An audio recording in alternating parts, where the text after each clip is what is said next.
Hello everyone, this is Brett Gear, lead developer of runningrpg.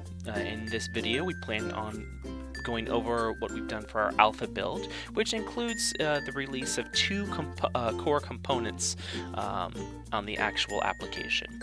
Our first component, of course, will be the actual distance traveled component, which tracks how much distance, not only that we've traveled, how many miles we've traveled, but also tells us how much experience points we've earned after each cardio session.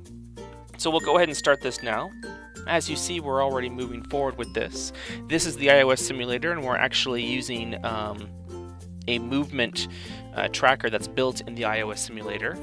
We're actually using this as if we were traveling by car, so that way you can see a rather rapid movement and increase for presentation purposes. If we were to stop the application at this point, we're around 17 to 20%. It'll actually tell us how many miles we traveled, as well as the experience points we gained. This will also reflect on the daily goal total here. We'll have the miles traveled section updated by next week, and we'll be able to show you that at that point. If we go back to start cardio, it also resets back up because we don't have the dynamic part of it set up. We should also have that set up by next week. As you see here, the data has been transferred as far as the daily goal is concerned. Let's go ahead and see what happens once we reach 100%. And we'll go ahead and cut ahead now. Alright, as you see here, we're approaching the home stretch.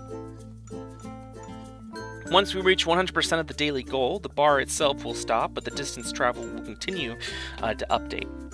Heading back here, we'll actually see a new message saying that the daily goal has been complete and the experience points we've gained from that. Heading back here and heading over into the RPG Quest tab, let's go ahead and update this. As we head over to quests and into the placeholder quest and into our subquest section right here, going into fight monster, the fighting mechanics have now been implemented. As you see here, this is our health and this is the enemy's health. Let's go ahead and see what happens when we hit 2x attack. We actually were successful with one of the attacks and the other was not, which is why we only see a -1 instead of -2 here. The monster was successful with their attack, allowing us to take some damage.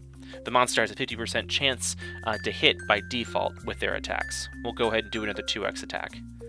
This time, again, we only got one off, while here, the enemy missed. If we do 4x attack, for that one, you saw it briefly, we were actually able to get 3 of those attacks successfully, which means we were victorious when it came to the actual combat itself, and thus victorious with the quest since there's only one subquest this time. By next week, we're going to have a couple of quests completed, so we can actually see how that feature works. Heading back here over to the main menu, we will see a team management section. This is on our wish list, and hopefully this is something that we'll have implemented by the end of the application. If not, though, we plan on having this added on as a future update that we can go ahead and market.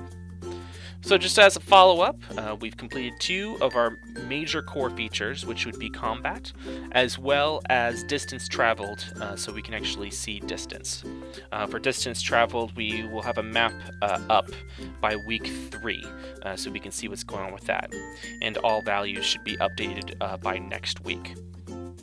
All dynamic back-end information that's dealt with parse, we will have available by week 3.